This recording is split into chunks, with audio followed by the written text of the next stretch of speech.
Një numër i madh i qytetarëve dhe familjarëve në 16 vjetorin e betejës së Kusharës, së bashku me ish luftetarët e brigadës 138 Agim Ramadani, morën pjesë në manifestimin e organizuar nën përkujdesjen e kryeministrit të Kosovës dhe shoqatës së veteranëve të luftës së Kusharës. Në homazh morën pjesë kryeministri i Kosovës, përfaqësues nga subjekte politike, institucione komunale dhe pjesëtarë të forcës së sigurisë së Kosovës.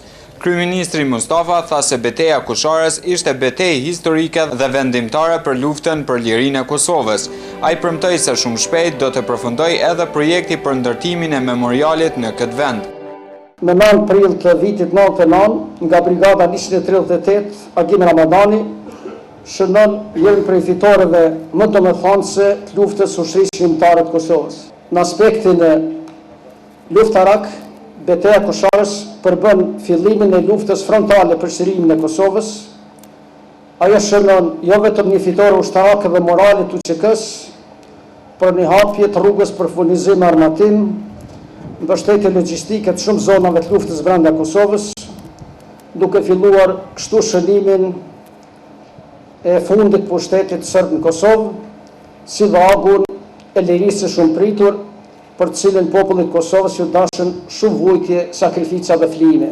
Ne do të shpejtësojmë gjitha punimet, do të bëjmë të mundur që ky vend të duket ndryshe dhe ta merr formën që e meriton, në emër dhe për hatër të dëshmorëve, herojve dhe gjithë atyre që luftuan Kusharë. Ndërsa në emër të ish luftetarëve të brigadës 138 foli Isem Berisha.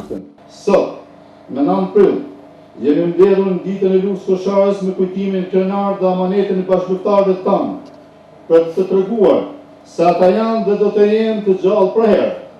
Herojnë, dëshmorë dhe luftetarët, janë me ne, me brezat që do vinë për të na dhënë dashuri dhe mirëkuptim për lirinë që e gëzojmë ne sot. Pjesë e manifestimeve ishin edhe disa pika recitale kushtuar dëshmorëve dhe luftetarëve të betejës së Kusharës.